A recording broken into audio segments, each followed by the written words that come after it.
Hey everyone, Nintendo Gen 64 is here, and in today's part of Let's Play Crash Bandicoot, The Wrath of Cortex, we're gonna go into Bamboozled, as you can see by the fact that the title of this video is Bamboozled. So that shouldn't bamboozle you too much, but what bamboozles me is the fact that this ball that crashes in looks weird.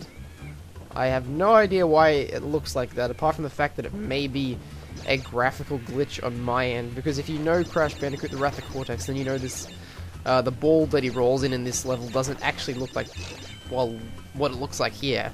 I suppose it's probably a graphical glitch on my emulator or something. Yes, anyway, so this is Bamboozled, and it's the first of the, I don't know what you would call these levels. Ball levels? Hamster ball levels? I really don't know. But it's the first of these levels where you're rolling around in this ball here. And, this is probably my favorite of the ball levels. Not to say they you know, go downhill from here. Because the ball levels are kind of fun, I suppose, but this is the style I like best, where you're on this this kind of roller coastery type course here. The other ones just kind of put him in like a regular type of level in the ball thing, and you have to get to the end of the level. This is the only real one that's like a specially custom designed course that the Atlas Ball, is that what's called? I think it's called the Atlas Ball, can go on. I'm only calling it the Atlas Ball because in Crash Bandicoot Entrance, which is a game for the Game Boy Advance, I think in one level they call it like Atlas Sphere or something. Atlas Sphere? I don't even know what I'm talking about now. So yeah, this level looks like it's kind of set in like a Chinese kind of environment. I'm only going to hazard a guess at the fact that it's set in China because of the fact that there's bamboo everywhere, and China is known for bamboo, I guess, because the pandas live there and pandas eat bamboo. And also the music kind of sounds a bit Chinese. Yeah, it just got an overall Chinese type of vibe from it. I don't know about you. It may be like some kind of like, you know, Malaysian vibe or something. I don't know. I'm not a huge like geographical expert or anything, so I can't really tell you what it is or what it isn't. But I'll tell you something interesting, is that it's definitely set in the in Asia, in some nondescript part of Asia. And the first level is also set, I would imagine, in some nondescript part of Asia as well. And actually, yeah, and then the second level, Tornado Alley, is probably set in like America, you know, because don't they call like the central part of America Tornado Alley or something, like the states that like are right up in the middle, like Oklahoma and all those states. That's Tornado Alley. So you go from the Orient to America, back to the Orient, and then level 3 is, level 4 I should say, is something entirely different again. So I don't know if they were trying to go for like any kind of like theme to like the levels in the warp rooms, or they just like decided to throw in whatever they felt was appropriate at the time. Because this is a nice level 3, I guess. It introduces you to a something that is you'll be doing a lot of in the game, because there's about 5 of these. Oh, there's nothing down there. That's bizarre. Okay, and I don't think there's anything this way. This way takes you back up to the end of the level.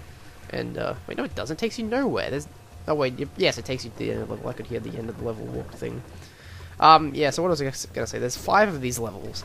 Now, Crash Bandicoot The Wrath of Cortex, like I say all the time, obviously not in the Let's Play because I don't think I've said it yet, but they love their vehicle levels. This kind of is a bit of a vehicle level. I mean, it's not a strict platforming level, obviously, and there's quite a few levels in this game. Probably I'd say an average of 2 per warp room that are like this. So yeah, it's there's so many. Like in Crash 1, you maybe had like I think 2 in the entire game, the hog levels that weren't platforming levels. In Crash 2, you had a couple in the jetpack, water ski, and polar bear levels. We're going to do the Relic now, I should mention. The only reason I'm doing the Relic now is because there's no real reason to backtrack to this level to do the Relic, obviously, because the final power-up in the game is the Speed Shoes, which makes you run faster, obviously, so it's easier to get the Relics with the Speed Shoes. Even though in this game, there's an interesting thing, is that you don't actually need the gold And platinum relics, like, you don't need to get all gold and platinum to actually 100% the game. Or 106% the game, rather, because the total for this game is a weird 106 for some reason. Yeah, so you can get by with just getting all sapphire if you want to, which is, if you've played Crash 3, you'll know that in Crash 3, all the relics you get have to be gold or platinum. They can't be sapphire, they don't count towards your 106, what was it in Crash 3, 105%, yeah. I don't know what's up with these, like, you know, 100% and then, like, an extra 2 or 3% on top of it. Wouldn't it still be 100%, like, I mean, the grand total of everything is 100%. Like, you can't have any more than 100%. I don't know. So anyway, yeah, like I said, yeah, there's about 2 vehicle levels, on average 2 per warp room, which is crazy, because, okay, Crash 3, I mean, I complained in that game that there were too many, like, motorcycle levels. And yes, there were. But this game has so many. It's, like, not even... There's so many of these levels, there's so many, like, levels where you're in, planes and stuff, there's so many levels where you're in, like, underwater submarines, there's just so many vehicle levels, which I guess might have detracted people from this game, because, Crash Bandicoot, you know, people loved it because of its, you know, platforming. It's a fun platformer. You don't want to play a game where you're rolling around in a hamster ball half the time.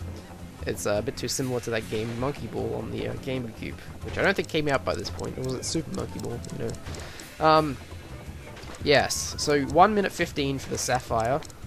I can afford to get Sapphire because, like I said, I'm not aiming to get any kind of like percentage of platinums or any kind of percentage of gold. I'm just aiming to get whatever I get.